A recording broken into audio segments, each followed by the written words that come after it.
Kita ke ranah hukum, Saudara. Komisi Pemberantasan Korupsi menyita uang tunai senilai 231 juta rupiah dari operasi tangkap tangan di Kabupaten Mandailing, Natal, Sumatera Utara.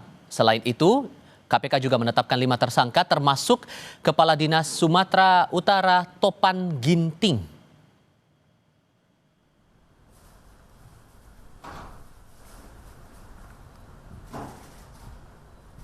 Itu dia, dalam OTT yang berlangsung di Mandailing, Natal, Sumatera Utara, Komisi Pemberantasan Korupsi menyita barang bukti uang tunai 231 juta rupiah yang diduga sebagai bagian komitmen fee untuk mengatur sejumlah proyek jalan di Sumatera Utara dengan nilai proyek 231,8 miliar rupiah. Pelaksana tugas Deputi Penindakan dan Eksekusi KPK, Asep Guntur Rahayu bilang uang 231 juta rupiah itu disita dari rumah dirut PT DNG berinisial KIR.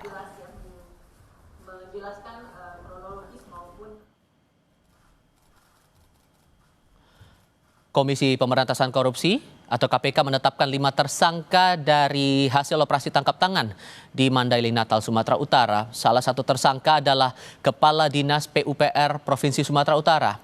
Kelima tersangka dihadirkan dalam keterangan pers di Gedung KPK Jakarta. Penetapan kelima tersangka ini terkait 2 perkara berbeda. 5 orang yang ditetapkan tersangka terdiri dari 3 penerima suap dan 2 pemberi suap.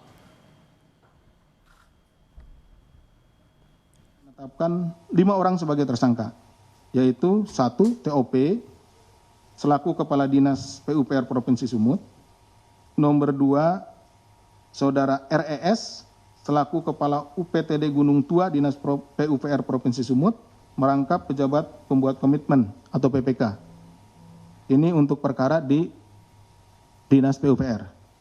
Kemudian Saudara HEL selaku PPK Kasatker PJN Wilayah 1 Provinsi Sumatera Utara. Ini untuk perkara yang di PJN. Saudara KIR selaku Direktur Utama PT DNG dan Saudara RAY selaku Direktur PTRN. Ini adalah pihak swasta yang memberikan suap kepada 3 orang tadi.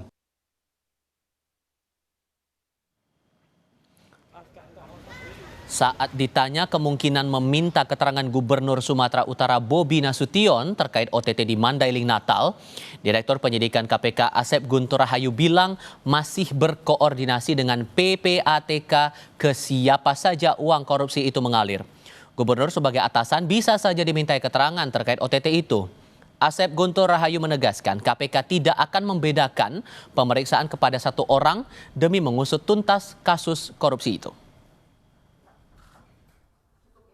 Saat ini sedang dilakukan upaya follow the money, mengikuti kemana uang itu. Tadi kan dari 2 miliar nih, yang kita ketahui awal itu, uang 2 miliar itu kemudian sudah didistribusikan. Ada yang diberikan secara tunai, ada juga yang ditransfer, dan ada yang masih sisa, yang 231. Tentu akan panggil, akan kita minta keterangan. Nah, apa dan bagaimana sehingga uang itu bisa sampai kepada yang bersangkutan. Gitu. Jadi tidak ada dalam hal ini yang akan kita kecualikan. Kalau memang bergerak ke salah seorang, misalkan ke ke kepala dinas yang lain atau ke Pak Gubernurnya, ya kita akan minta keterangan, kita akan panggil dan kita akan ditunggu saja ya. Politisi Partai Gerindra Hendar Samarantoko menyebut tidak masalah KPK memanggil Bobi Nasution sebagai saksi dalam dugaan korupsi proyek jalan di Sumatera Utara. Menurutnya, pemanggilan Bobi bisa melengkapi berkas perkara yang akan membuat perkara menjadi semakin lengkap dan jelas.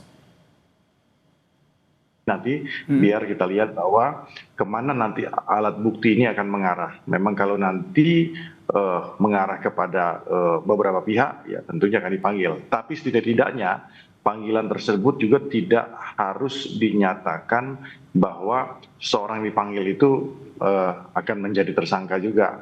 Bahwa proses pemeriksaan daripada seseorang menjadi saksi dalam perkara tersebut adalah memang untuk konteksnya untuk melengkapi berkas perkara, sehingga berkas perkara itu menjadi lengkap, duduk masalahnya itu menjadi terang benderang, Sehingga oleh karena itu didapatkan suatu konstruksi hukum yang tepat dan akurat.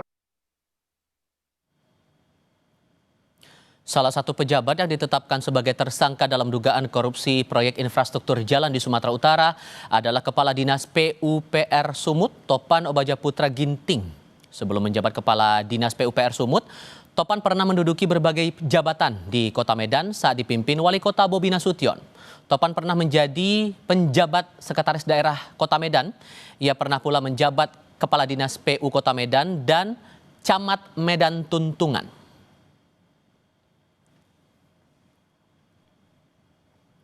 Topan Ginting merupakan alumni STPDN, Sekolah Tinggi Pemerintahan Dalam Negeri, saat ini bernama IPDN. Ia lulus tahun 2007 yang kemudian ditempatkan sebagai ASN di Kota Medan. Dalam LHKPN 2024, Topan memiliki kekayaan lebih dari 4,9 miliar rupiah.